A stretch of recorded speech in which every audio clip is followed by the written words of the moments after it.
So, firstly, thanks, Chair, for allowing me to present my paper first. And again, thanks to President University and Department of English for giving me opportunity to share my thoughts on a particular topic, which I will begin in a couple of seconds. So, the title of my research paper is Theorizing Dalit for Anti-caste Movements. So I will briefly read out the abstract so that the audience will get what I want to speak in my research paper. So lower caste movement in India has been facing many external challenges, particularly neoliberalism on the one hand, and on the other hand, Hindutva forces, the rise of Hindutva forces. Apart from these external challenges, Dalit movement in India has some internal challenges also. For example, factionalism, lack of support from other communities, ideological deviation, etc. But according to me, there is one more challenge, internal challenge, which is faced by Dalit movement, and that is ideological differences on defining the word Dalit. Dalit term has been viewed with different perspectives by various intellectuals, art activists, social, political leaders, political workers of the movement. For some, Dalit word has revolutionary potential and inclusive nature. For others, Dalit is a word with demeaning connotation. Those who are against the usage of the word give an alternative, that is Ambedkarite or Neo Buddhist. They prefer to call themselves Ambedkarite or Neo Buddhist instead of demeaning word Dalit. For them, Ambedkarite word or Neo Buddhist word is more empowering than Dalit. Though this debate is actually enhancing the intellectual churning in the movement, but it has also created hindrances in creating solidarity among intellectuals, social activists, political leaders, and workers. This debate is not new to the Dalit movement and Dalit politics in India. However, this debate is essential to deal with because this issue is being confronted by lower caste movement today also. So therefore, in this research paper, I have attempted to pursue this debate. I am trying to argue that a rigid approach to in using certain concepts in lower caste movement will not help the movement. However, it will further create division among the lower caste instead of solidifying their unity. So this research paper begins with some major points regarding debates on the term Dalit, and it will be followed by my concluding remarks. So today we all of us know that Dalit word has become very popular. It has been used in various writings, academic writing, journalist writings, literature, various seminar conferences. So it is a very popular term. Though the proponent of Dalit word believe that this term is philosophically as well as ideologically loaded. This term has been narrowly used to denote particular communities on the basis of their social location. However, for some scholars and some social activists, this term is so powerful that it includes marginalization of socially deprived communities and groups and converse about social transformation and emancipatory agenda. There has been a larger discourse on this term. There are various perspectives regarding the usage of the term. So I will start with Dr. Ambedkar's views on the word Dalit. So this word Dalit has been used since the colonial period. Ambedkar himself used this word in various Marathi speeches and occasionally in his Marathi writings, along with other terms like Bahishkrit, Asprishya Varg. So according to me, Dr. Ambedkar had used these words based on the context. So each word has been used in its context. So Dalit word has been used often in his fortnightly publication Bahishkrit Bharat. The term was not limited to mere linguistic expression. Ambedkar had defined this term in an inclusive way. He says, and I quote, Dalithood is a kind of life condition that characterizes the exploitation, suppression, marginalization of Dalit people by the social, economic, cultural, and political domination of the upper caste, a Brahminical ideology. According to one of the social activists, Anand Teltumbde, Ambedkar used Dalit as a quasi class term. Included within its ambit was the downtrodden and poor. This gave character to the germinating anti caste movement at the time. So we can see this is the Marxist interpretation of Ambedkar's definition of Dalit. However, it is debatable issue whether Ambedkar borrowed a Marxist category of class while defining Dalit, or is it a distinctive category defined by Ambedkar of those groups who are socially discriminated and oppressed by the brutal framework of caste system. Then there is, I focus on another scholar, that is Sukhdev Thorat. He has interestingly pointed out that Dalit word has, we can trace the origin of Dalit term from in Pune Pact, which was happened between Ambedkar and Gandhi. So he argued, Thorat argued that the term was first used in 1932 when Pune Pact was signed. It refers to oppressed, it refers to those who have been suppressed by the upper caste. So he traces the context of the to Pune Pact. And Pune Pact is again very important because we know the Ambedkar Gandhi debate and how Gandhi used to emphasize on Harijan word, and then Ambedkar differentiated it from the Dalit word. So now I focus on the criticism against Dalit term. What are the criticism against this term Dalit? So from the in my point of view, there are two main challenges or criticisms against Dalit word. First is the major challenge is according to the who are against this word, they are arguing that it is not empowering. This word is not empowering, and it carries unnecessarily burden of humiliating past, insulting past. The second criticism is that the Dalit word is influenced by Marxist class perspective. So these are the two major criticisms against the Dalit word. And if we go into the detail, the first challenge, so those who are not comfortable with the usage of the term Dalit, they argue that this term carries unnecessary burden of historical past, which reflect subordination, humiliation, and reject human dignity. So it is not empowering word, and it is this term offers a socially reactionary agenda, and it is socially regressive, derogatory, undesirable term. So hence they are looking for an alternative word for Dalit. So some are focusing on Ambedkarites, some are focusing on Neo Dalit, Neo Buddhist. There are another group of scholars also who are which includes A.M. Shah and others who says that there is a criticism against Dalit word because Dalits are not unified and integrated community. So there are internal divisions among them. So we cannot club them into the category of Dalit. Then I come to the Marxist perspective of Dalit word. So another criticism. So Marxist scholars have always argued to make category of Dalit more inclusive. Therefore, their dimensions of a Dalit always combined with the concept of class. However, many scholars and activists have criticized the class-based definition of the term Dalit. Though the concept of class is revolutionary and radical in itself, it has been given more significance by the Marxist scholar while dealing with the caste issue, therefore ignoring the atrocious realities of the caste.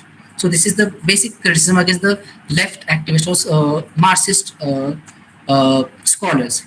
So in Indian society, the caste system is deeply rooted, therefore it requires more attention, which Marxist scholars couldn't provide. So some activists of movement, they reject this term Dalit. Now, when I'm talking about this Marxist interpretation, we must include the debate of Dalit Panther movement because that is necessary. Though this term has started since colonial period, but it became popular during the movement, Dalit Panther movement.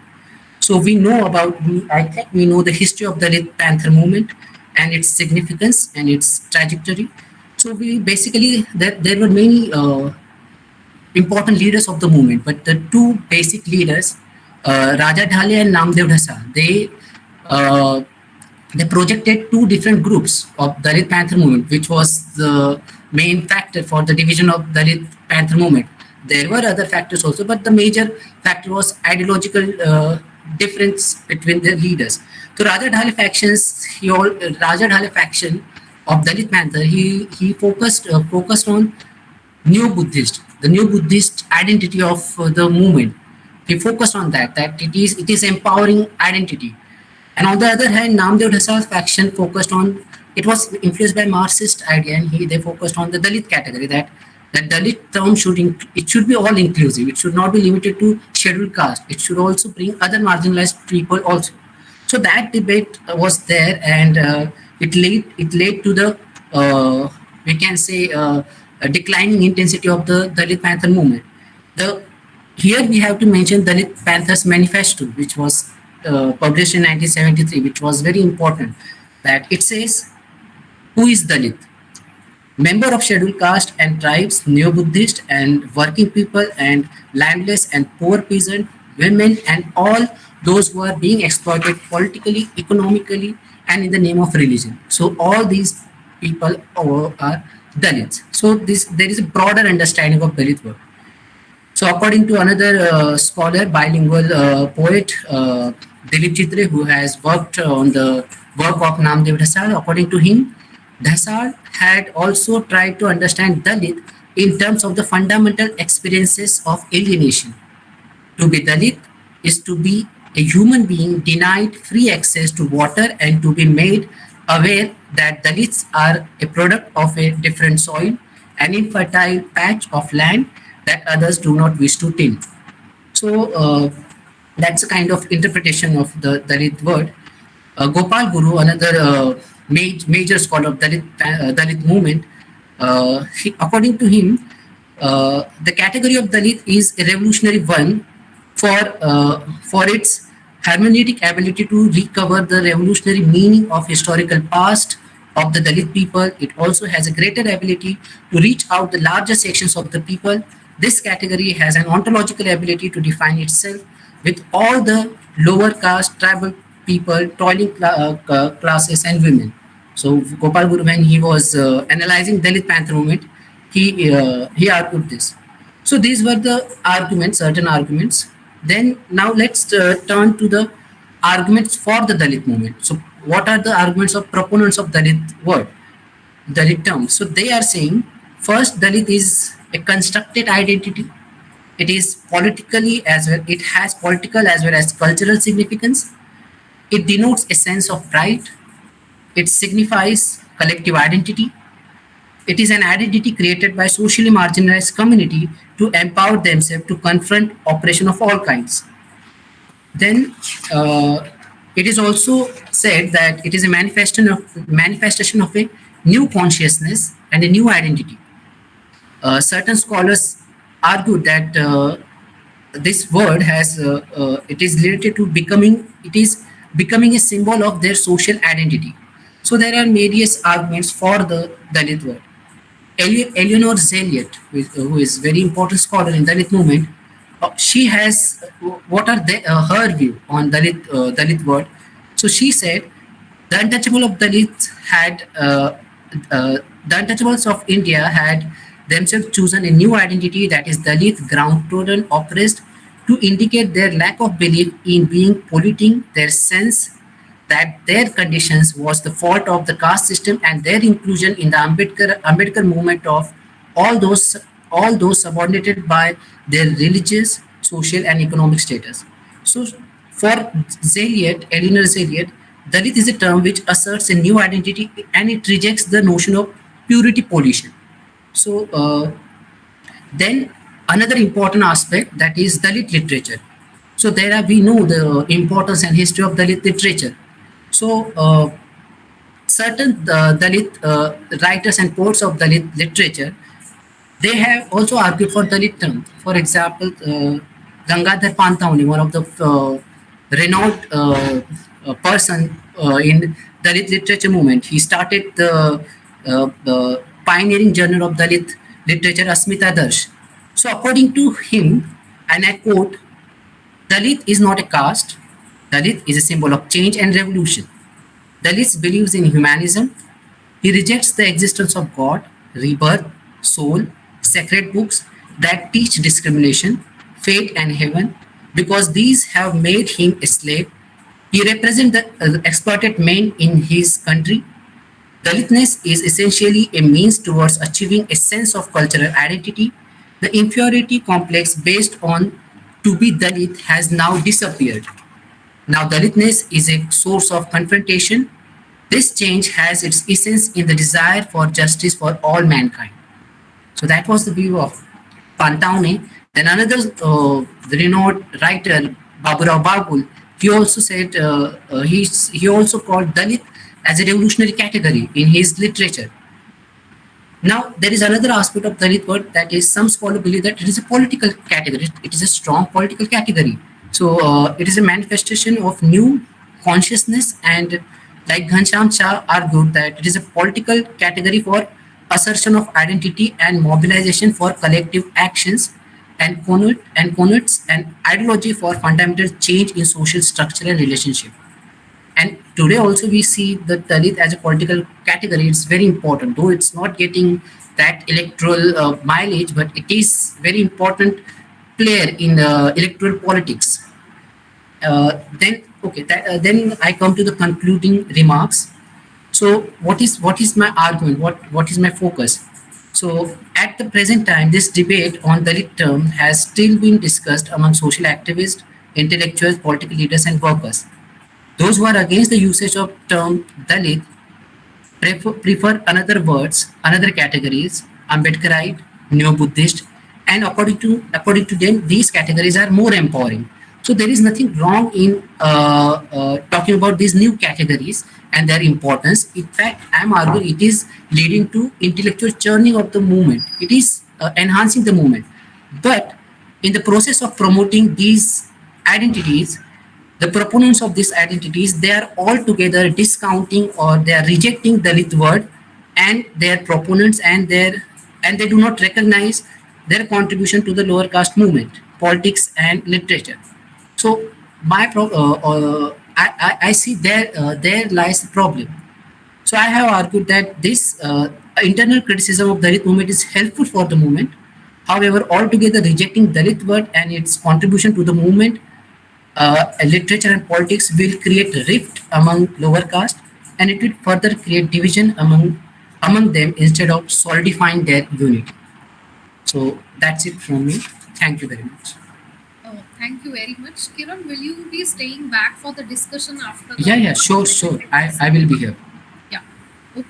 So thank you, and I will request now the next speaker, Vivek Kumar Singh, to present his paper. His paper is titled "Accounting Caste: A Step Towards Radical Anti-casteism."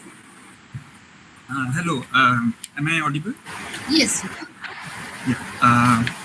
Yeah. I want to thank the chair, Professor Damle, for the introduction, and also I want to thank Professor Mandal and the organizers at Presidency University for organizing such an interesting conference. I've been listening to all the papers in the past 2 days, and it has been quite a wonderful presentation. Coming to my paper, it's titled Accounting Caste, a Step Towards Radical Anti-casteism. The Union government's affidavit in the Supreme Court taking a stand against caste census has reignited the debate around it. After withholding the release of the socio-economic caste census of 2011, citing technical errors, the government has now stated that it is not feasible to include caste in the upcoming census due to the complexity of the data involved and the lack of training of enumerators. It also says that not counting caste is a conscious policy decision over which judiciary cannot dictate its terms. On the one hand, the government is talking of the practical infeasibility of counting caste. On the other, in the same breath, it questions the very desirability of conducting a caste census. What is the illicit assumption behind this reluctance to count caste? Where does this reluctance emerge from? To justify their position, they state that since independence, government of India has chosen the policy of official discouragement of caste. It was decided that in general, no race, caste, tribe inquiries should be made, and such inquiries should be restricted to the scheduled castes and scheduled tribes. The discomfort with counting caste extends to sections of the civil society who fear social upheaval and political turmoil if the data is released. There is also criticism upon the caste census in academic circles. Mainly, there are two types of arguments given. The first is that it is impossible to count caste reliably.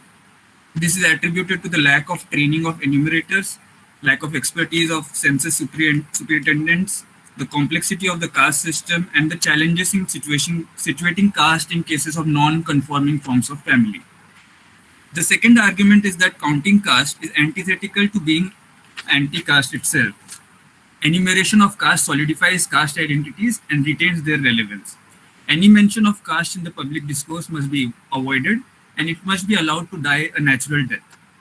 Demands for caste census and representative measures like reservation or separate electorates create a social rift and encourage identity politics. While there is some merit in the first argument, it is a hasty measure to abandon the project altogether instead of working collectively to solve such issues. However, the primary concern of the paper is to answer the question that the second argument is counting caste against the project of anti-casteism. So the first section, which is titled Invisibilizing Without Annihilating, this section critically evaluates the mainstream discourses on their attitude towards questions of caste and representation. We find that the Gandhian, Nehruvian, Hindutva, and women's movement have all attempted to invisibilize the question of caste without attempting to annihilate it. The roots of the current discomfort and opposition to the counting of caste lie in these discourses. The nationalist elite distinguished between the domain of political freedom and social reform during the colonial period, and they considered political freedom to be the more urgent and important question.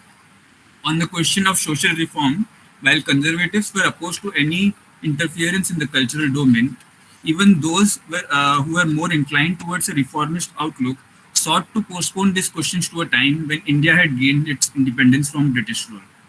Anti-caste leaders like Mahatma Phule and Babasaheb Ambedkar cushioned the postponement of social reforms by exposing the cracks of caste in Hindu society through their writings, speeches, and organizations.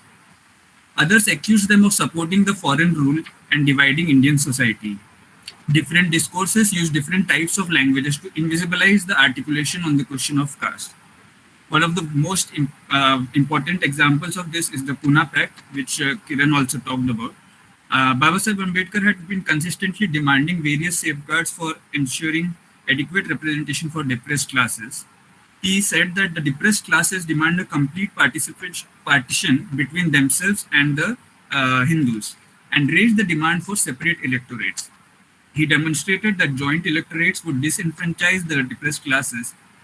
When the British accepted this demand, Gandhi vociferously opposed it and undertook a fast unto death.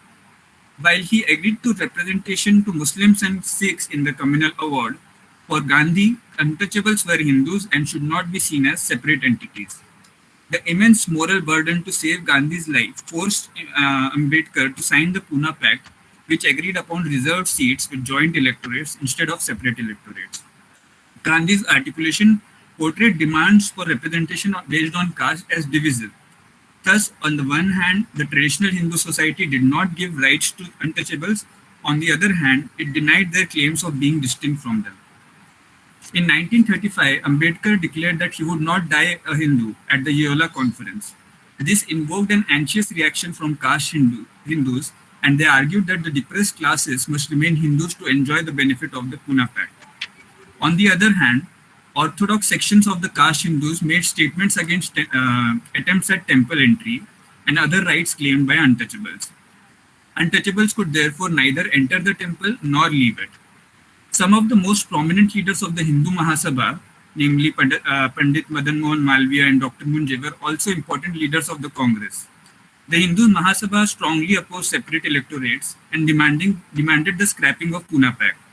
Invoking the idea that all Indians are Hindus and dominion status will cure their all, they opposed the demands of separate electorates and also reservations for the depressed classes, claiming that it would separate them from the Hindus forever. The Hindutva discourse focused on articulating the interest of the Hindus vis-a-vis the Muslim other and suppressed the demands for rights by lower castes.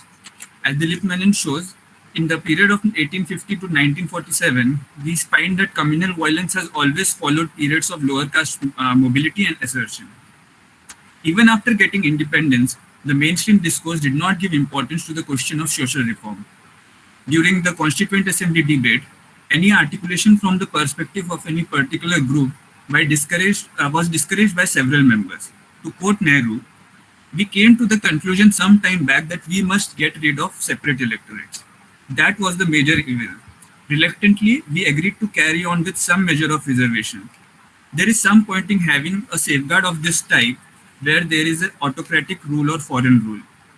As soon as you get something that can be called political democracy, then this kind of reservation, instead of helping the party to be safeguarded, is actually likely to turn against it.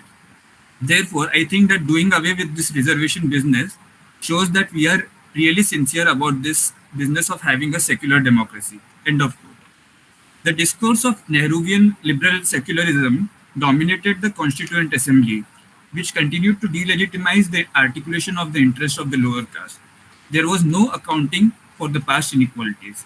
Sardar Patel asked the scheduled caste to forget what you did and forget that you were untouchables. The modern secular discourse used the language of liberal individualism and citizenship to emphasize that identities like caste no longer matter and must be forgotten. The invocation of such terms criminalized any articulation based on caste, masked the historical injustices, and merely declared equality among all individuals. The women members in the Constituent Assembly also took pride in not asking for special privileges. Renuka Ray stated that since the start of the women's movement in India, we have been fundamentally opposed to special privileges and reservations. Hansa Mehta proudly claimed that we have never asked for privileges. The women's organization AIWC, to which I have the honor of belonging, has never asked for reserved seats, for quotas, or for separate electorates. While one would expect that the women's movement would be more supportive of demands of representation, we find that the discourse was dismissive of any such articulation. The Towards Equality report of 1974, which is considered a vital text in the women's movement of India, also similarly rejected the proposal for reservation for women in legislatures, stating that there is a fallacy in the argument for separate representation. Intersectional feminist and anti-caste movement have strongly criticized the women's movement of India for not acknowledging the heterogeneity of women and for not taking up concerns belonging to the lower caste women. The emphasis on the singular axis of gender and the language of formal equality between men and women led to an invisibilization of the role of caste. Coming to the second section, which is titled Hegemonic Modernity and Hollow Anticasteism. With its ideals of egalitarianism, the modern sphere offered more hope to the untouchables than the traditional sphere. However, we find that the invocation of abstract identities like citizens and individual by the upper caste in the modern sphere delegitimized any articulation on caste. Chatterjee argues that during the nationalist movement, the nationalist elite divided society into two domains, material and spiritual. The material domain consisted of the economy, statecraft, and science and tech, while the spiritual domain consisted of essential markers of cultural identity. He argues that the nationalist elite tried its best to imitate the West in the outer sphere while preserving the sacredness in the inner sphere. This hegemony over the modern sphere served two purposes: to restrict the benefits of modernity and the modern public sphere to certain communities, and to keep the traditional sphere untouched. Any articulation in the language of caste was delegitimized and tagged casteist and divisive. This is the central tension in Dalit's relations to modernity. While modernity is more emancipatory than tradition, it also imposes abstract and universal categories like citizenship, nation, working class, erasing the role of caste. It is interesting to note that Ambedkar used the term caste Hindus for communities which had a place in the Varna hierarchy, while depressed classes were called avarnas or considered outside the Varna order. In the post-independence period, we find a shift in the terminology, with upper caste perceiving themselves as the general category, unmarked by any caste identity. Due to the official policy of discouragement of caste by the state, only the caste of the lower caste would be named and enumerated. The life world of the upper caste constituted the modern sphere, and thus they could claim to be modern, secular, and casteless. The language in the modern sphere delegitimized and stigmatized the reserved category people who were blamed for bringing up caste, which was supposed to be long dead. One can find an example of this reluctance to bring in the caste question in the Kaka Kalilkar report. In identifying the backward classes, they tried to avoid caste but found it difficult to ignore caste. The united opposition by the upper caste in opposing the implementation of the reservation for OBCs is another example at such an erasure of caste. Whenever the lower caste raised the concerns about caste, upper caste would display what could be termed as upper caste fragility, denying and erasing the role of caste in the modern world. There was no need to address inequalities as they were supposed to be forgotten in the modern era. Therefore, there was no space for articulation in their hollow anti-casteism, which only served the purpose of perpetuating caste. The current opposition to the caste census is part of this hollow rhetoric. Coming to the third section, which is titled Ambedkarite Discourse Towards Radical Anti-casteism. Ambedkar recognized that the mainstream discourses deployed different strategies to deny the space for articulating the interest of the depressed class. Hindus tried to deny the existence of the untouchables so that they don't have to give them a share in the representation. Since the share would depend on the population, the primary way to do this was to oppose the caste census. Ambedkar bluntly questioned the logic behind not counting caste. I quote, "The census, which is the only source of information on these points, fails to help me. The last census omits altogether the caste tables, which had been the feature of the Indian census ever since its birth. The Home Minister of the Government of India, who is responsible for this omission, was of opinion that if a word does not exist in a dictionary, it can be proved that the fact for which the word stands does not exist. One can only pity the petty intelligence of the author." End of quote. The naive erasure of caste in the hegemonic discourses of the upper caste, a form of follow casteism as I have argued, does not challenge the fundamental divisions created by caste and perpetuates inequalities. Ambedkar was aware of the danger of the modern sphere being dominated by caste Hindus. He negotiated with modernity by challenging the language of the modern sphere by constantly bringing up the perspective of the ex-untouchables. His discourse was neither derivative nor desi, but went beyond, to use Gopal Guru's terms. In other words, he was responding to both the colonial power and to the Hindu social order based on caste. He attempted to reimagine modernity as a space committed to reaching substantive equality rather than merely declaring formal equality. Ambedkar argued that it is of no use for the depressed classes to have a declaration of equal rights. To enable them to exercise these rights, doing social boycott or threatening with social boycott must be declared an offense, and there must be protection against discrimination, provisions for adequate representation in the legislatures, services, cabinets, etc. In states and minorities, Ambedkar similarly argues that apart from the fundamental rights, there must be provisions for protecting minorities and safeguards for scheduled castes in the constitution. These safeguards included the right of representation in legislature, executive services, and put special responsibility on the state to pay for the education of the scheduled caste and give them land, among other things. According to Ambedkar, the caste system prevented communication and endosmosis between the people of different castes. The like-mindedness coming from caste is far greater than the like-mindedness coming from being Hindus.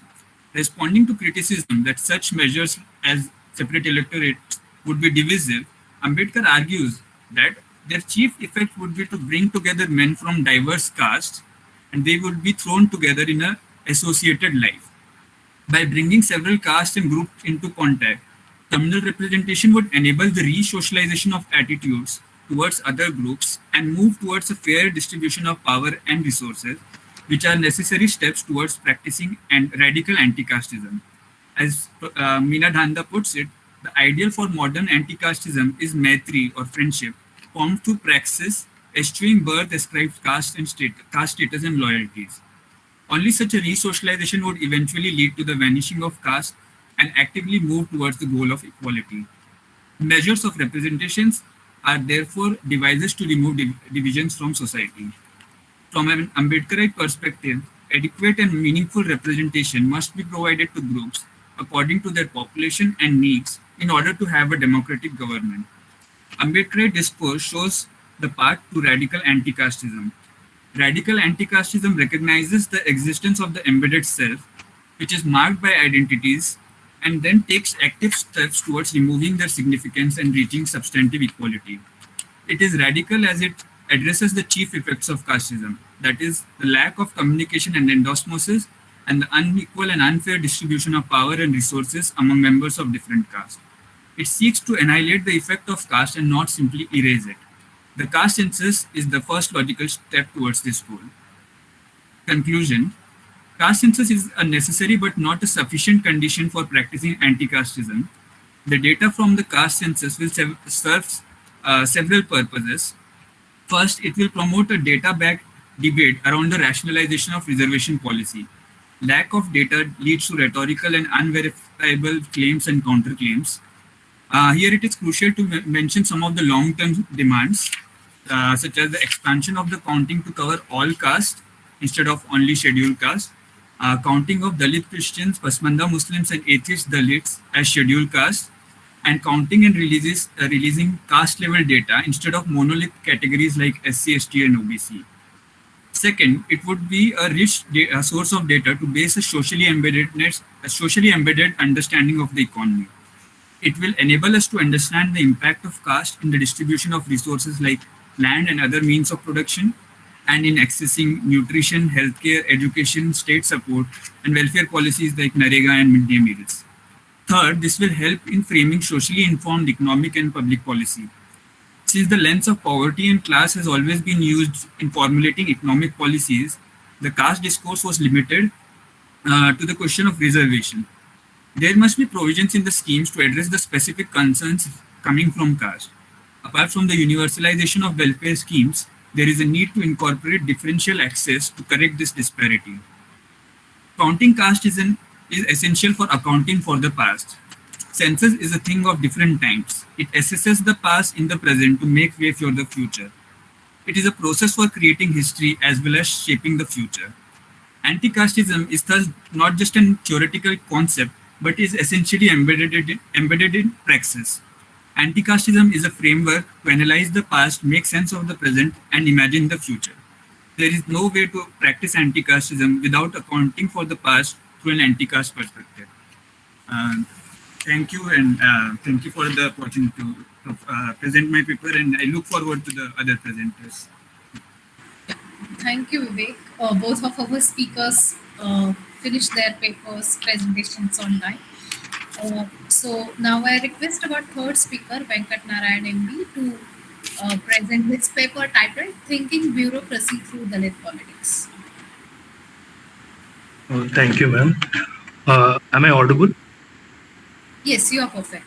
Yeah, okay.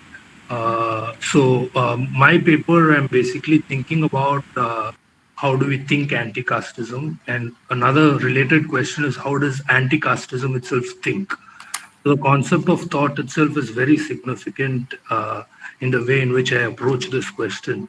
So I'll start off by looking at a certain empirical instance of something happening politically in Tamil Nadu, something that happened very recently in Tamil Nadu, and then I will go to the theoretical part. So both the theory as well as the empirical part, both of them are ongoing works, and still there are a lot more to be done.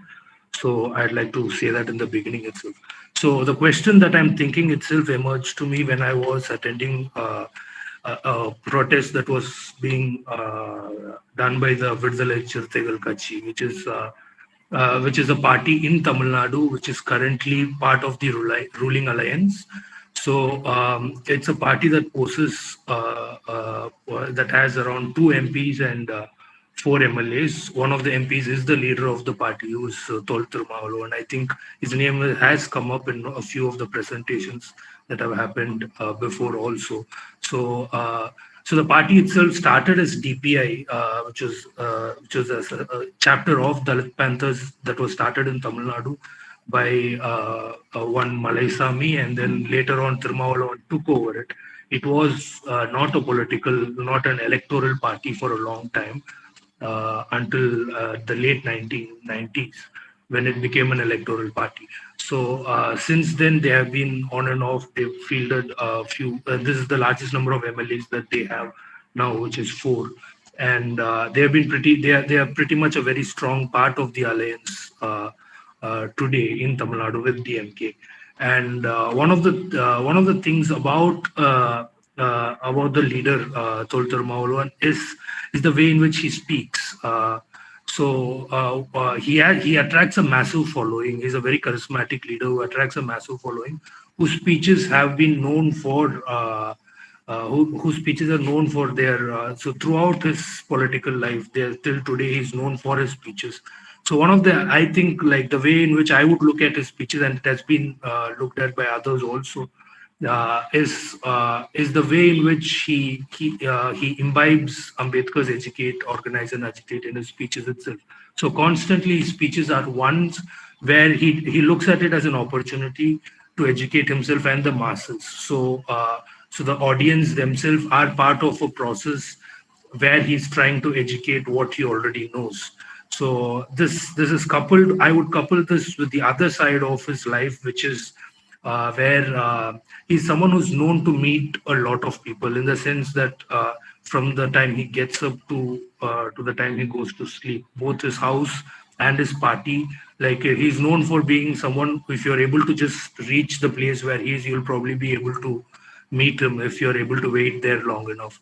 So he's taken pride in I think meeting people across from wherever he goes, be it in Chennai or elsewhere. So this particular protest that I'm talking about happened after an incident in Salem, in Tamil Nadu, a district in Tamil Nadu, in a village where the people of his party were trying to erect the party flag near the bus stand, where other party flags were also flying. So they were constantly denied permission by the police. So time and again, they were denied permission. One of the reasons that was told over time was that they're going to remove all the other flags. So they had constantly, and this is an issue like with regard to the party VCK. This is an issue that has cropped up many times. So historically, over the past 20 years, time and again, the symbol of the flag itself has been a struggle for them to erect anywhere. So this has happened in other villages, but in this particular village, what happened was they tried to erect the flag, and it was so they were basically denied permission. After which they basically said that whenever you remove the other flags, remove our flag also. But we are going to go ahead and erect this flag. So a bunch of people, mostly women, were involved in going and putting up the flag. And as they were going there, the police basically tried to stop them. There was another group which was mostly consisting of people from the PMK.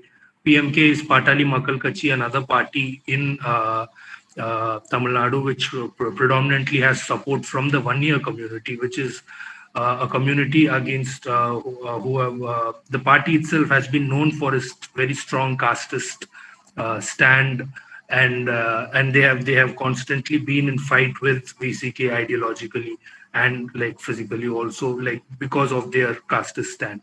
So it is within this history. So when they go to raise the flag, another group had also gathered, and the police basically ended up lathi charging the group that was trying to raise the flag, while the other group, which was throwing stones and other things at the people who were trying to erect the flag, were not dispersed at all. They were not. No action was taken against them, while the group that was trying to hoist the flag was the one that was attacked. So following which this protest happened. And that is where the speech that I analyze in the paper is given. So I'm also, like, I was supposed to do interviews with Thirumavalon also, but I was not able to do it because of some time restraints. So I'll be doing it later on. So within the speech, what he basically does is a very interesting distinction that he brings about. So what he distinguishes with regard to the government mechanism is what he calls democracy and bureaucracy. Is the government and bureaucracy. So he makes this interesting distinction and then proceeds from there. So where does the distinction itself come from, especially in this situation, is one is that the government is elected. It does not stay in power forever until retirement. while the bureaucracy is something that has a sense of permanence to it. Especially the government bureaucracy, especially the police machinery, is something that is known for a sense of like the permanence of the job itself. So how now the question is, so generally while acknowledging that the society itself is a casteist society, what the problem or the advantage for democracy in which he himself is a part of as an electoral party, as a party that is in power, is um, is the fact that they can be changed. They have a threat to their position, which is not necessarily the case with with bureaucracy. With bureaucracy, there is very the threat to the position itself comes in terms of basically what we see as what do we say, people being transferred from one place to another, and not necessarily very in few cases, of course, where they're kicked out. But so what he's trying to point out within this situation, especially with regard to bureaucracy, is he talks about like this protest is happening with him being part of the ruling alliance, which is a very interesting thing because he's protesting a state machinery of which he is a part of. So that is where he's making this distinction. So and then he's going about, then he, while explaining the bureaucracy itself, what he goes about explaining is that the fact that he points out as to how among police officers usually you will have some who are party based, who are known for their support for certain parties. Some would be known for their support for say DMK, others for ADMK. In the case of Tamil Nadu, so first category that he brings in is this distinction of party alliances. So the next he talks about is a progressive group who would basically have imbibed thinkers like Ambedkar, Periyar, etc., and who would to an extent appreciate certain issues. So he himself would talk about certain instances where he was certain groups were trying to put a lot of pressure from the bureaucracy on his political works, while someone who has read or who was read or who's well read, who falls within this category of basically what he calls progressive, would basically call him and appreciate him, like in spite of being the one who's being forced to take action, etc., etc. And third, among a very large section, is where he categorizes an anti-Dalit psyche among the bureaucrats. So this I would understand as basically the casteist structure of the society itself that is imbibed within the bureaucracy. Okay, that is very much a part of bureaucracy here. Okay, wherein the scope of change itself is very hard in light of the permanence. Okay, for example, the particular police officer who was helming this particular issue, this act was someone, he points out, that was someone who was already known for taking action against people who were trying to raise the party flag in other districts where he was posted. So there are multiple issues of basically his party's flag being stopped or like prevented from being raised. Then he himself, many a times, police would basically say, you cannot go through this road. Like he would be going to a particular village and they would basically stop him and say, you cannot go through this road because there is a particular village where people will be against you. They will want to throw stones or something. And then after fighting, he in this particular speech, he would basically cite an instance where he passed through it and nothing happened. But he had to fight for 2-3 hours to basically pass through the particular village. So this would be the larger, the empirical part of the paper, where which I kind of discuss. So what I'm trying to, the theoretical part, which is more important, I believe, is where I argue that to theorize or think anti-casteism is to also assert the same in theory. So if we are not starting from the assertion of equality, anti-casteism cannot be theorized. So to argue this, I primarily rely on two works of Badiou and Sylvian Lazarus, whose Anthropology of the Name and Badiou's mostly from Metapolitics is where I have derived for this work. So so they, in a very different context, are talking so especially Lazarus's work, where he defines anthropology of the name as a discipline that is focused to study politics. But to study, so then he questions what does it mean to study politics? So Badiou especially has a very interesting critique of political philosophy. He starts off in his essay or against political philosophy. He gives a very scathing critique of Arendt and other philosophers, in that constantly they are falling within the logic of the state, where politics is reduced to opinion. As soon as politics is reduced to opinion, the problem then is that of where does action stand? So political act and political opinion is separated. So political opinion results in the act of voting, and it is stopped there. So, but to go beyond this notion of politics, which constantly objectifies, is where we have to acknowledge the thought of politics. That politics is fundamentally carried out through thought. So thought is not separate from politics. Politics is not opinion but thought. So that is primarily what I derive from Badiou and Lazarus, from where, so how do we then identify thought? The next question that comes up is, how do we identify thought? How do we think thought? So that is where the prescription, which is to the prescription of a certain politics. By prescription, I mean, what does the politics assert? The truth of politics in Badiou's sense. The post-eventual truth of politics would be basically one where the statement, which would be in this case, in anti-caste's case, in Dalit politics case, would be the statement of equality in a caste society. So it is from the decision of equality in a situation of caste from where anti-casteism has to be thought about. So in any other format, I constantly feel that anti-casteism is reduced to an object where the possibility which emerges from the prescription of the politics is ignored. And it is not merely ignored. It is not that, so it is taken in as an opinion. It is restricted and reified as an opinion, and the possibilities therein are always missed out. So as soon as anti-casteism is looked at as a politics which is an object, the problem becomes that it is reified into a form that is acceptable to the state, and it functions only properly within the state. It becomes an identity politics and nothing else. The deeper changes that it is proclaiming, it is trying to do, which comes from the assertion of equality, are constantly missed out. So as soon as we go into the thought of politics, I argue that the way in which the world appears to us is different. So if we think about the literature on bureaucracy, constantly it is within a binary of the West-East, the modern local, etc., where, like, let's take the example of civil society, a political society, where so it is very strictly compartmentalized in a way, but it is also one where the Western modern rational institution of bureaucracy is basically maneuvered through the local situation. So it is a very clear-cut binary. What Thurmalowan's interpretation of bureaucracy, the way in which his politics thinks bureaucracy, is interesting precisely because he's looking at it as something that is, he's characterizing it as something that is fundamentally anti-caste, anti-Dalit.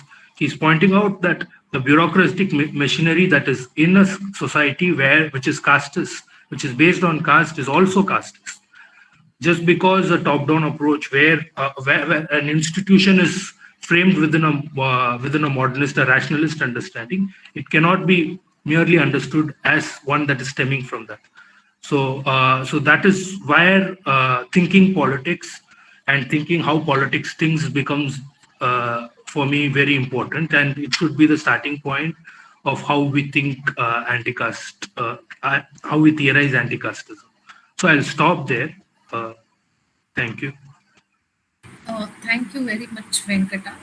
And now I would like to request the last speaker of this session, Rakesh Edhi, to present his paper titled Casteist and Casteless, a theoretical dilemma to be solved.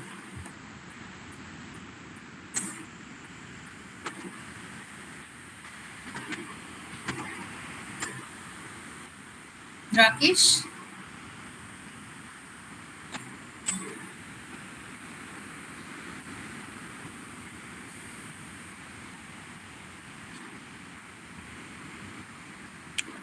Am I audible? Yes. Is my slides are visible? Yes, we can see your last slide. Okay. Can you see my first slide? No, it is still the last slide showing. Yeah, now we can see. Okay. I think I should start now. Um, First of all, I would like to thank to the organizing committee for conducting a conference on anti-casteism. My name is Ragesh. I'm a PhD research scholar, Department of Philosophy, University of Hyderabad. I'm here in front of you with a paper. Can you bit louder, please, Rakesh? We can't hear you like very properly. We can hear you, but can you be please louder? A Okay. bit louder. Okay, can you hear me now? Yes, we can hear you, but it is not coming very in like loudly. Okay. Okay. Hello. Okay. Yeah. Uh, the title of my paper is Casteist and Casteless, a theoretical dilemma to be solved. This is the overview of the presentation. I'll begin with an introduction, introducing the problem of my paper. Then I'll go for the conceptual themes and research objective. Then I will go for the theoretical background of the term Casteist and Casteless. Then I will move to the conceptual outline and the positioning of the problem. After that, I'll go for describing the characteristic features of Casteless. Then I will move to the describing the characteristic features of Casteist. And finally, I'll be going to examining how we can solve this theoretical dilemma. And along with that, I'll be having a conclusion. And my last slide will be selected bibliography. So to begin with, the current discussion on caste have often made that caste is an old question, therefore it should be seen as a social evil of the past. So examining this claim, this issue, two asymmetrical, let's say, rather two contrary theoretical positions have been constructed in the discourse of caste, particularly in the academic arena, namely casteless and casteist. And casteless argues that precisely that their fundamental argument is this, and they say that caste is significantly changed, and therefore it's an outdated issue. Whereas casteist say that caste is not drastically flawed, and it is still a very relevant socio-political problem. This paper therefore illustrates examining the character features of these two theoretical camps or theoretical position, and then finds that the claims of casteless are implausible, and at the same time it also suggests that the allegations which are imposed on castes need to be criticized. Now I'll move to the conceptual theme and research objective. I'll be dealing precisely two research objectives, or let's say two claims. The first claim is as follows. Since caste has been changed and diluted through social reformations and historical changes, and caste as such does not exist in the present Indian society. Therefore, discussing caste on the existing terminology ends up with rigidifying caste than annihilating. For that very reason, for these two reasons, current debate of caste therefore is retrogressive and misleading.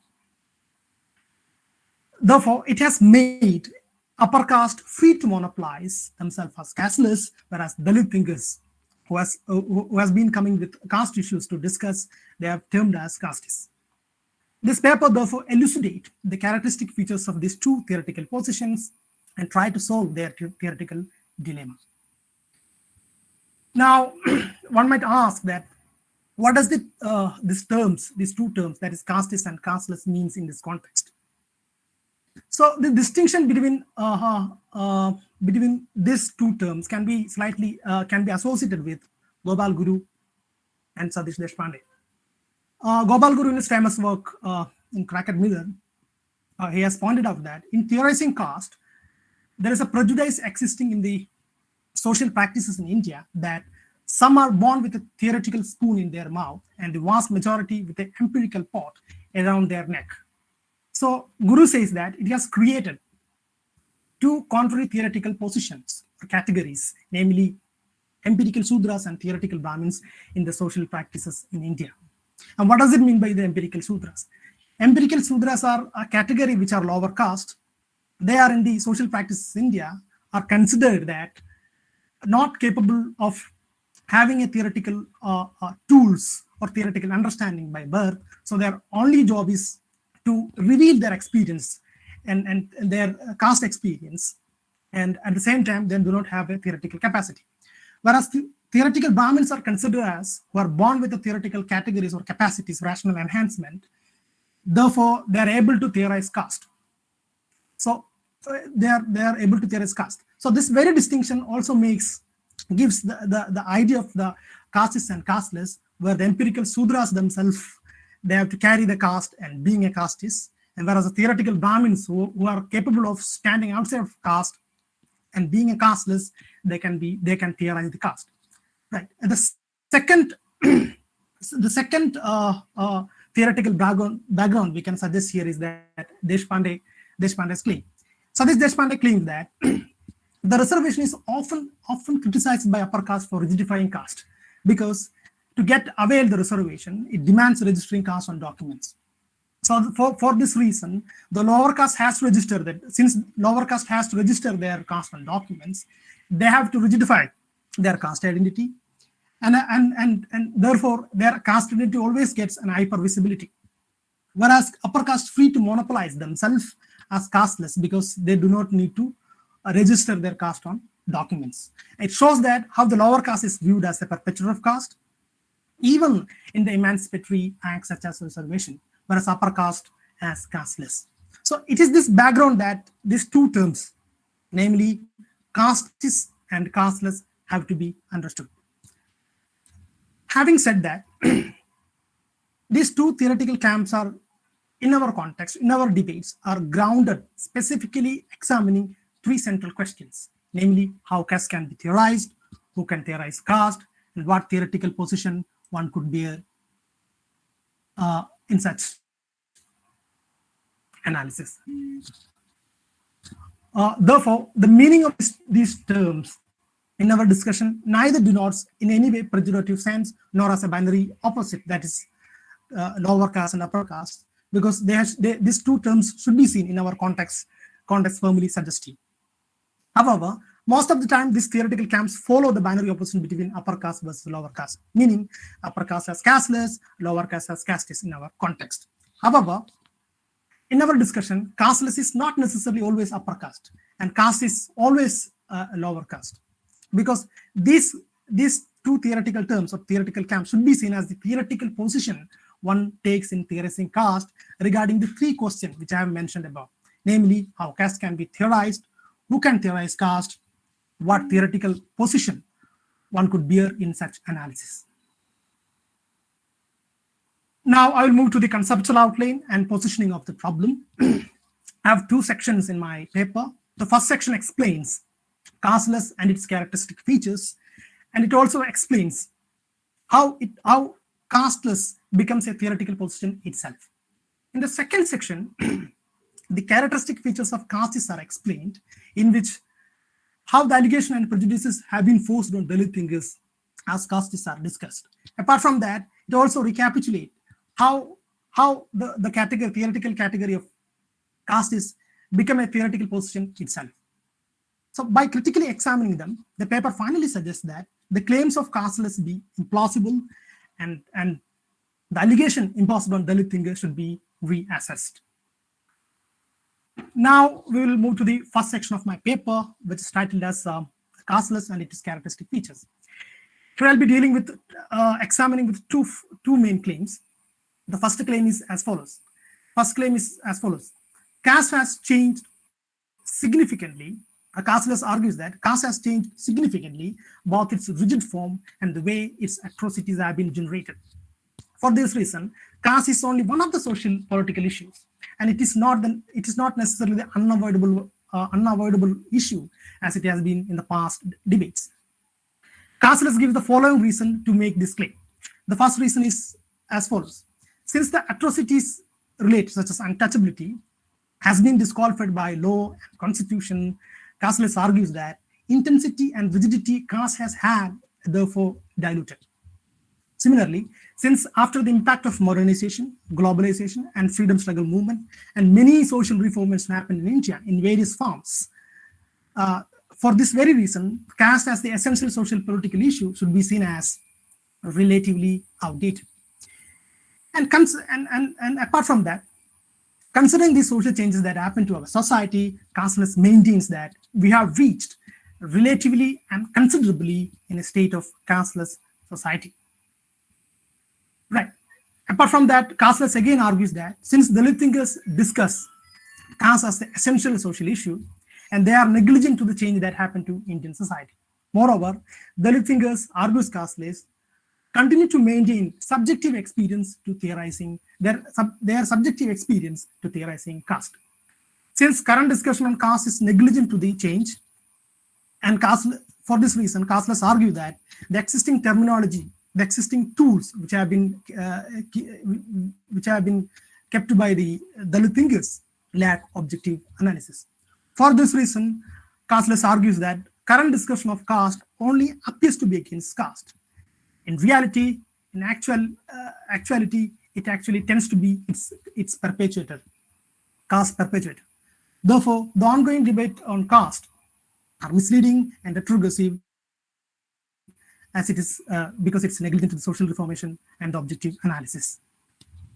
Therefore, as I mentioned above, the term is associated with it's grounded with three theoretical questions, right?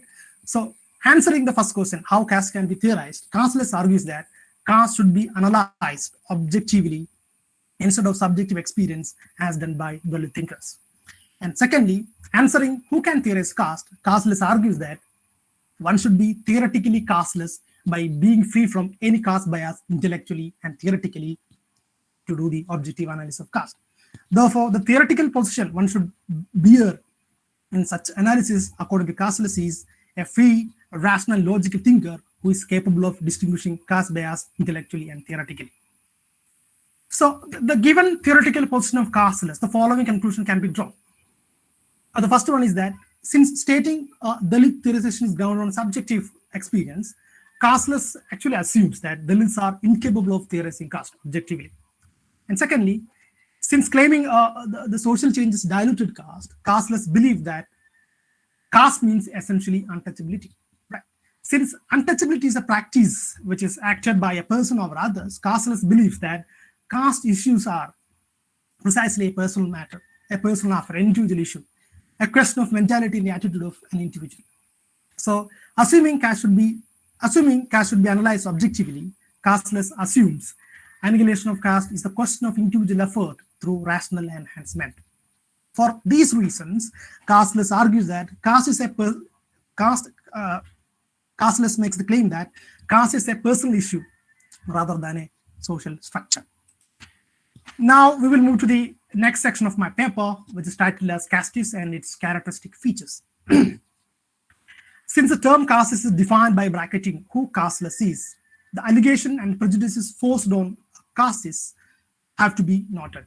There are four main claims are here. The first one is as follows. Unlike Casteless, caste is forced to believe that casteist believe that caste is still the significant social political issue. And the caste is, however, alleged to be the perpetuator of caste by being negligent to the social changes and by pulling back the progress of society back. The caste is thus alleged to have advocated a caste bias in their theoretical confrontation to understand caste because they hold the subjective experience theorizing the caste issue. Therefore, it is alleged that the current theoretical understanding of Dalit and other backward communities are misleading and retrogressive. So, answering the three questions which I have mentioned earlier, what is the position of castes they take regarding that questions? Answering how caste can be theorized, caste is forced to believe, caste should be analyzed on subjective experience. Answering who can theorize caste, caste is alleged to hold caste experience. Alleged to hold a caste experience, namely the experience of atrocity, namely untouchability, as the theoretical necessity. Therefore, caste is alleged not able to take the objective theoretical position in theorizing caste because they have caste bias since their theoretical foundation is based on subjective experience. Now, examining this allegation on caste is the following conclusion can be drawn. The caste is eligible to take subjective experience, as I mentioned above, in explaining caste, and therefore they are deprived of objective analysis and theoretical plausibility. So, conceptualizing caste based on experience, therefore, made caste is taking the issues of caste solely caste atrocities, and hence the problem of individual. It has made castes forced to believe caste issues are essentially the problem of severe atrocity, namely untouchability. Since untouchability is relatively diluted, right, in the present society, caste is negligent to the social changes. The very understanding of caste on caste is alleged to be misleading and retrogressive. Now I'll move to the solving the theoretical dilemma between castes and casteless. And given the theoretical examination of casteless and casteless, the following conclusion can be drawn. So, caste as an individual issue, as suggested by the casteless, should be questioned because caste should be seen as fundamentally a social structure by which all are situated. So, caste is not necessarily an issue of Dalit or an issue of untouchability. So, caste is not a personal affair, a question of mentality and attitude of an individual.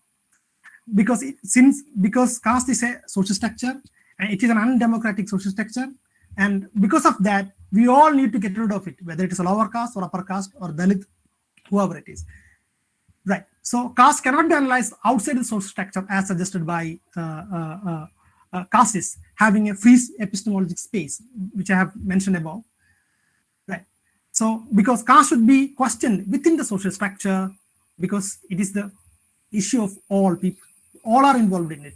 So caste is not essentially untouchability as suggested by casteless, because it should be seen as the pathological practice of caste.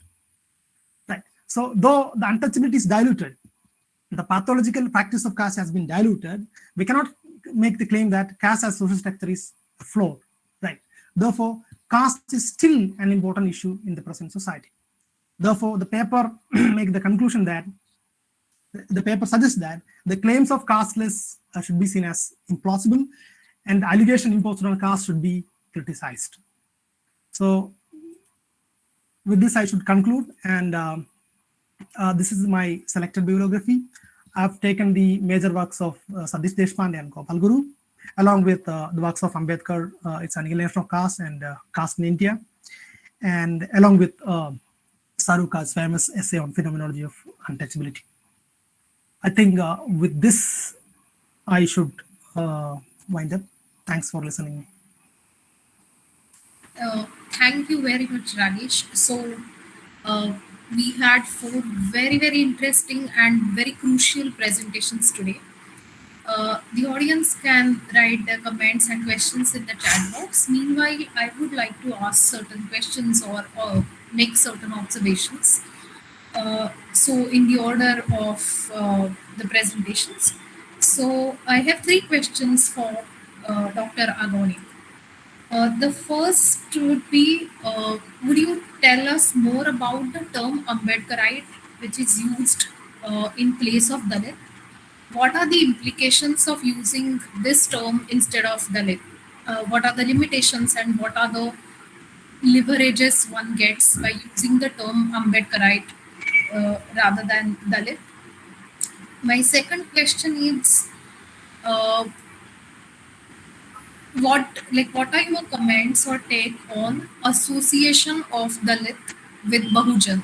Again, what are the implications of associating these two categories with each other?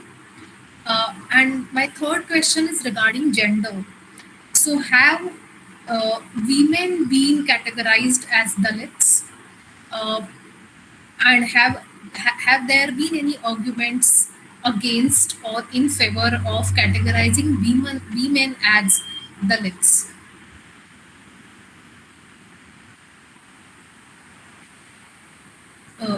Kiran, are you there? Yes, I'm there. Am I audible? Sure. Oh, thank you. Yeah, so regarding the first question about the Ambedkarite word, so whatever my interactions with the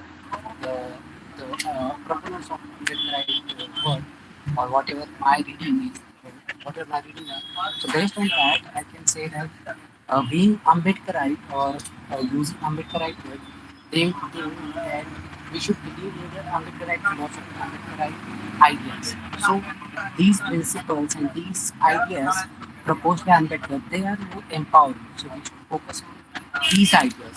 So instead of using these key meaning words that which is regressive and it is somewhere uh, forcing us to look back. So instead of that, we can use this another category which is progressive. So we are looking for future. So that is their uh, uh, arguments for Ambedkar, which is obviously which is the progressive forward, which is good actually.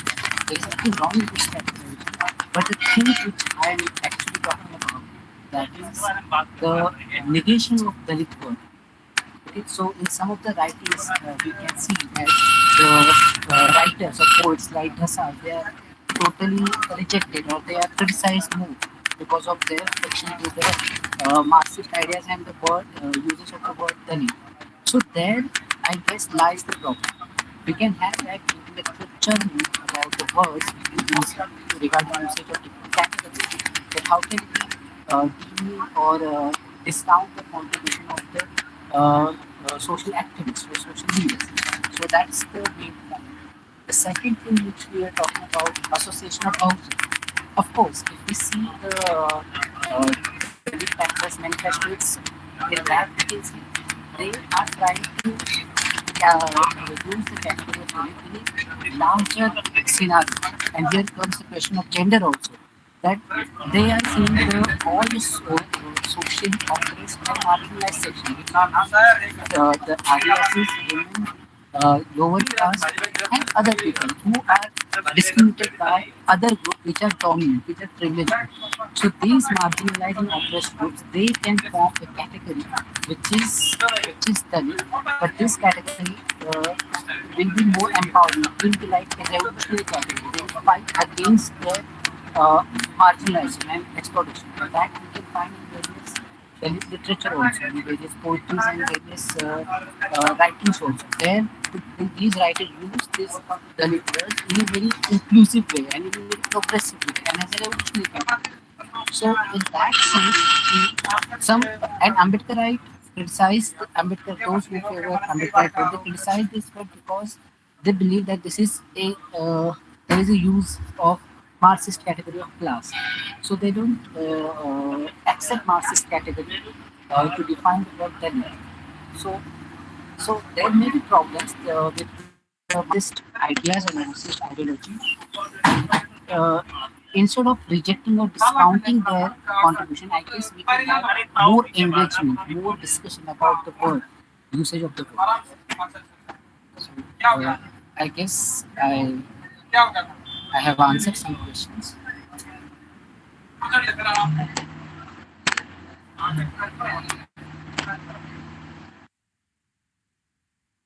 Thank you very much. Would you also reply to the question on gender?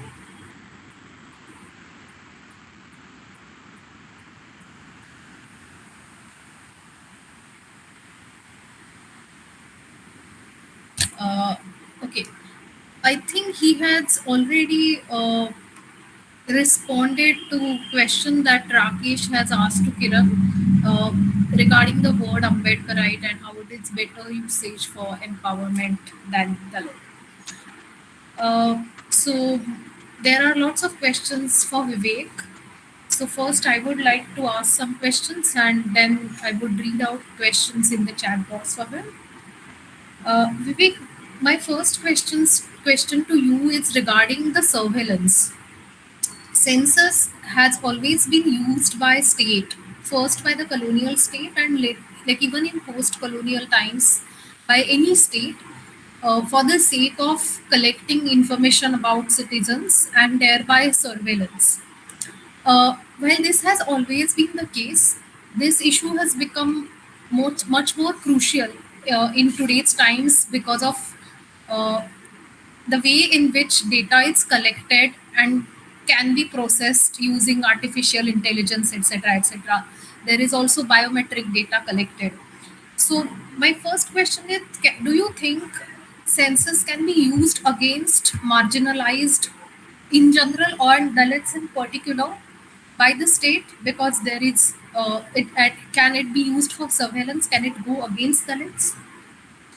My second comment rather than question is that you talked about lots of discourses dealing with issue of caste and separate electorates, etc., etc., mostly in early modern period. It would have been more fruitful to situate the question of caste and census in much more contemporary discourses. So you talked about Hindutva discourse, but mostly in early modern period. So you can make this research work much more fruitful by situating it in the contemporary ideological discourses rather than early modern discourses. Of course, that it is important to make a link, but maybe also talk more about contemporary discourses.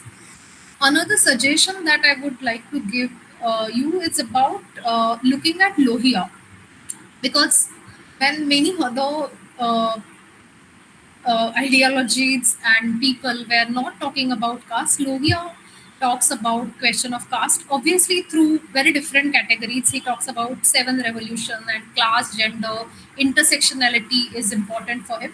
But maybe that can also be one useful insight. Lohia's insight can be useful for your work. And you also have two questions from the audience. So, would you like to respond to these first and then take up more questions, or you want to? Uh, I think I can take all of them together. yeah, sure. So, Rakesh has asked you two questions. If the new caste census is conducted, how does it affect the existing categories such as SC, ST, OBC, and general category? And secondly, to understand economically weaker sections, EWS appropriately, in what sense new caste census is useful? And there is a question from Abdullah Rahman, uh, who has asked, coming to your research, what do you think of the irreconcilability which is maintained between identity and modern citizen self? Where do you intellectually and otherwise trace it? Thank you for the questions. Yeah, coming to the first question that Professor Damle asked about surveillance. So yeah, there are concerns about like state collecting data from the people and also creating categories and the power that state has to create a discourse around it. So there is that possibility. But I think somewhere we should also recognize the agency of the people, where this demand is coming directly from the people that you should count us, rather than from the state, which is counting everything else otherwise, but not counting caste. So I think that is one of the things. About the second argument that you made, yes, of course, it would be make sense to come to the contemporary period. My attempt was to see where this discomfort with discussing caste is coming in the contemporary period. So, but yeah, I would definitely look into that. And yes, Lohia's discourse does talk about caste. I have not considered it here, as I'm not much familiar with his work, and also because it was not a mainstream discourse in the sense that it was not the discourse of the nationalist elite. So coming to Ragesh's question about the new caste census being conducted and how it would affect existing categories. If I'm understanding the question right, if you mean that what would be the numbers that would come out, that is a different thing. There are different speculations about it. But from what my understanding is, there will be as I had mentioned about Dalit Christians who are currently counted in OBCs, Pasmanda Muslims who are also currently counted, some of them in the OBCs, atheist Dalits who are not counted anywhere in that sense. SC has been not a religion neutral term till now. So once that becomes a religion neutral terms, the percentage of SCs would supposedly be much higher. The percentage of OBCs is already expected to be much higher. So yeah, so and the general category, I think that myth of the general category would also get broken, that there is nothing called the general, but just like upper caste, and that was one of the things that I was mentioning, that caste census should not be collecting data of just SC, ST, OBCs, but of all castes. The implication of this would be not just that it will tell us the numbers, but it will also tell us the share that people have according to their population in different power positions and resources that they acquire. Coming to the question on EWS, I think EWS is, according to me, it mistakes the reservation program to be a welfare scheme, where the reservation program policy is meant for representation. While there have to be several other welfare policies that should work together to remove economic inequality. So I think it's a loss of it's a failure on the part of parties standing for social justice, that EWS could come in and it could take, like the discourse on reservation was lost to the income criteria. But to say that, what I would argue is that instead of having economic basis within reservation, we should, in fact, I would like to turn it the other way around, that even in economic policies, we should have caste as a criteria to see the role of caste and to see how caste is making access to land, access to education, health, and other policies, and try to incorporate. For instance, we see different levels of malnutrition in Dalits and Adivasis than from the rest of the population. So, of course, we need a universal scheme of right to food, but at the same time, we need special features to, take in the inequalities that are coming in. So yeah, that is my response to the EWS question. Coming to the question by Abdullah, what do you think of the irreconcilability which is maintained between identity and modern citizenship?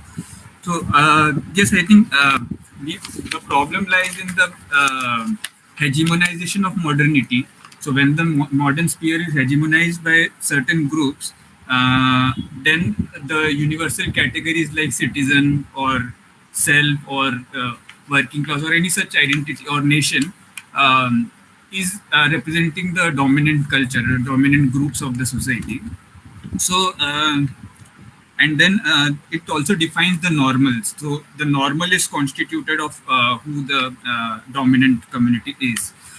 So whenever the questions are raised from the marginalized communities, these are regarded as separatist or separate or divisive of the society.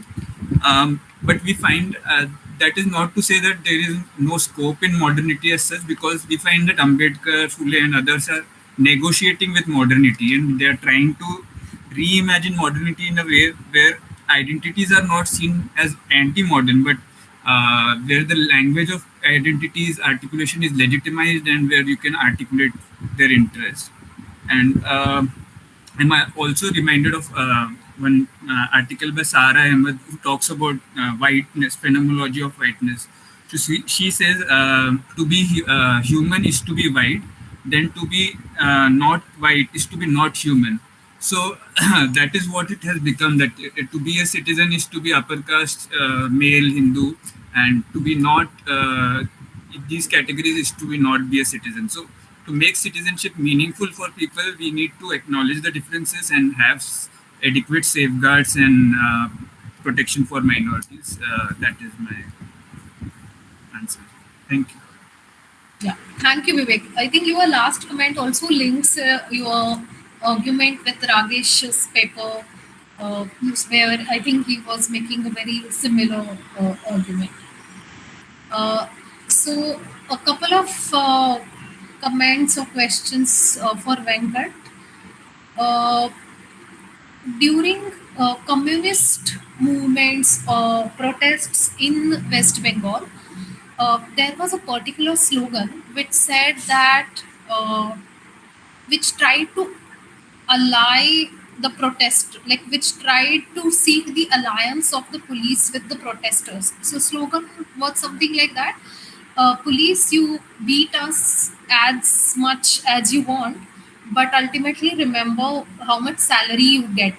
So there was an attempt to make an alliance between the uh, lower classes that communists were talking about and police, who were portrayed then as part of the lower classes. So do you think in context of Dalit politics that you were talking about, were there any attempts to make alliance with the police or to look at police personnel as people belonging to the marginalized or downtrodden communities? Uh, and my second question is regarding using the category of bureaucracy to talk about police. Because I would say that there are two powers of the state that have been described by those scholars: coercive power and hegemonic power. And the police force represents coercive power, while many other sections or departments of bureaucracy represent like it is the hegemonic power that operates through other departments. So, do you think it is important to make the distinction between police force and other departments of bureaucracy?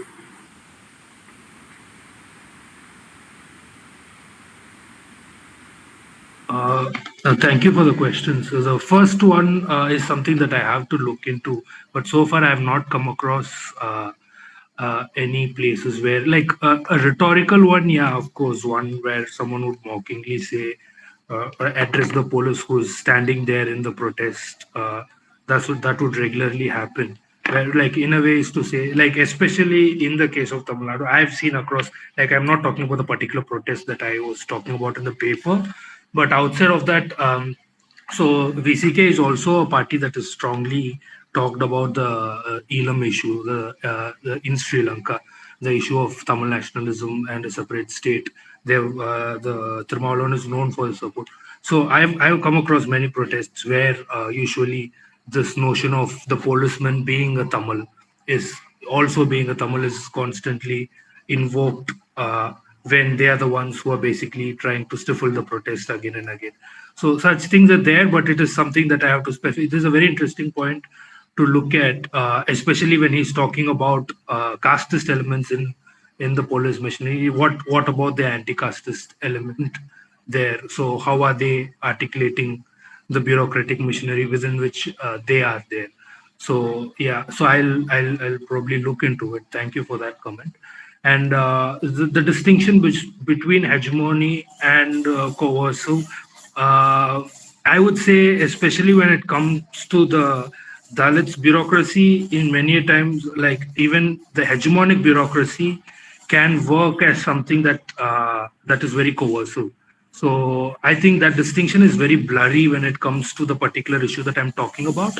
I do get that police would can be something that has a legitimacy to use violence, be it say in the form of beating someone.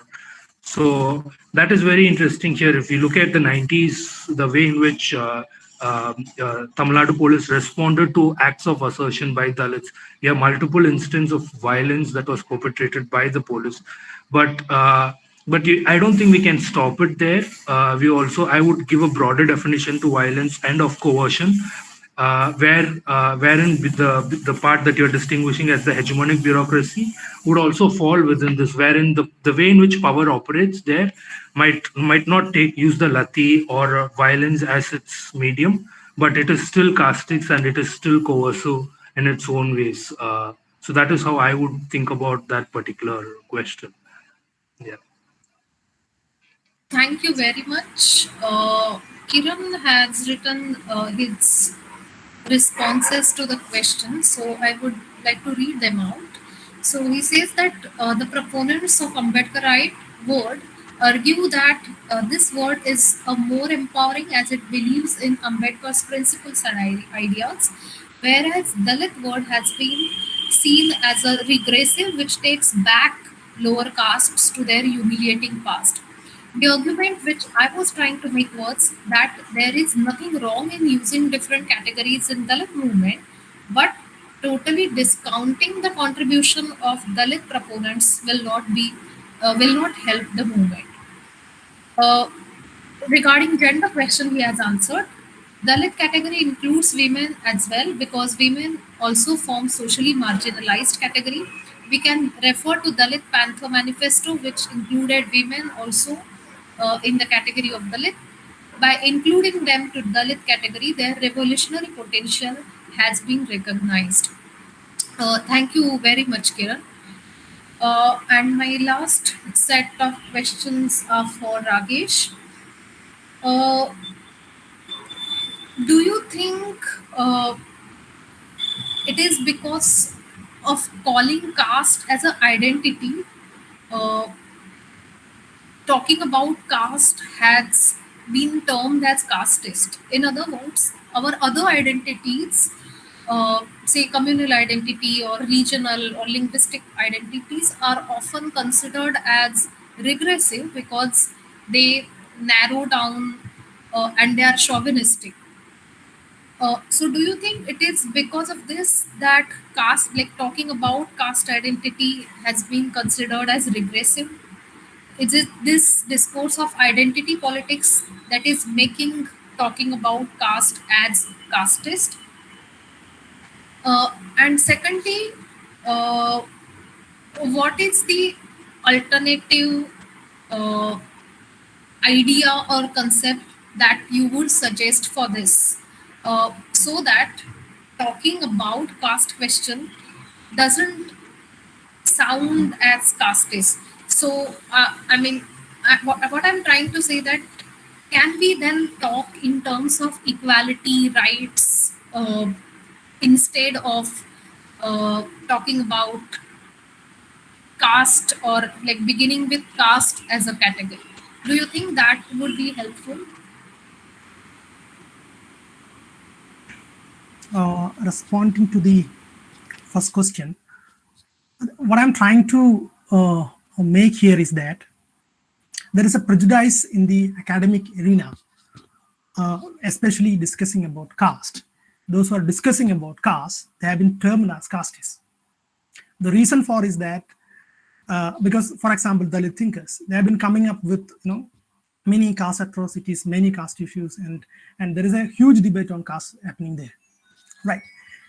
And the problem is here is that since the argument against these people, against Dalit thinkers and all, the main argument is this, that since look at the current social situations, why you are talking about caste has been changed and diluted, and untouchability has been diluted, and now you are talking about caste. For that very reason, your very theorization is actually rigidifying caste. That is actually an allegation. That is what I'm trying to say. So this allegation has to be removed.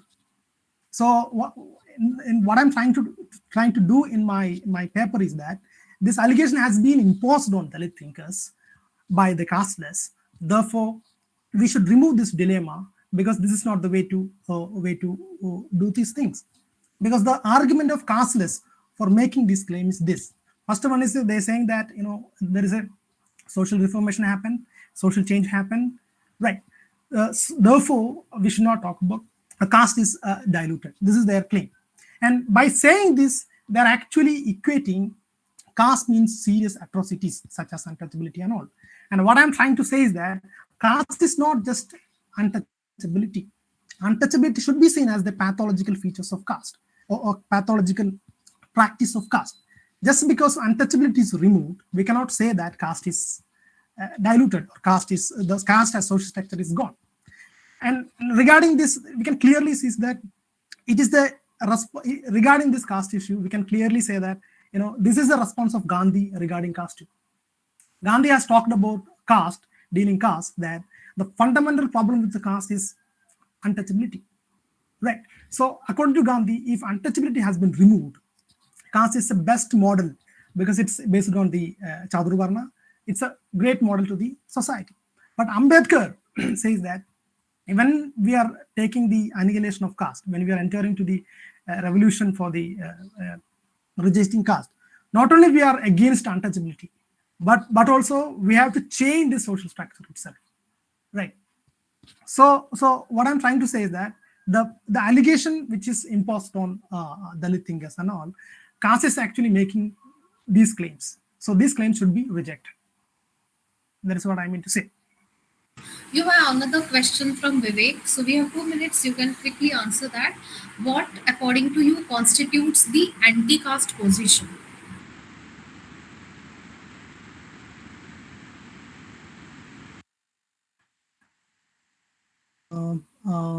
You have categorized the theoretical position into caste and castes. The question is what according to the anti-caste position. To take the anti-caste position, first of all, we need to understand the dilemma between these two terms and how this casteless as a category is being constructed in the academic discussion of caste, and on what ground the caste is as a category as a theoretical category has been constructed. So by explaining this characteristics features of this two category, so understanding that the claims of casteless are implausible and these are allegation on Dalit thinkers, then by making that into the correct picture, I think one will be understanding the anti-caste positions. At least it will be help to take an anti-caste position. That's what I mean to say. So thank you all the presenters, the audience and the organizers of this conference. So with this, we should end this session and join the last panel discussion. So thank you everyone. Thank you, ma'am. We can end the session. Yeah, sure. Thank you, everyone. Thank you.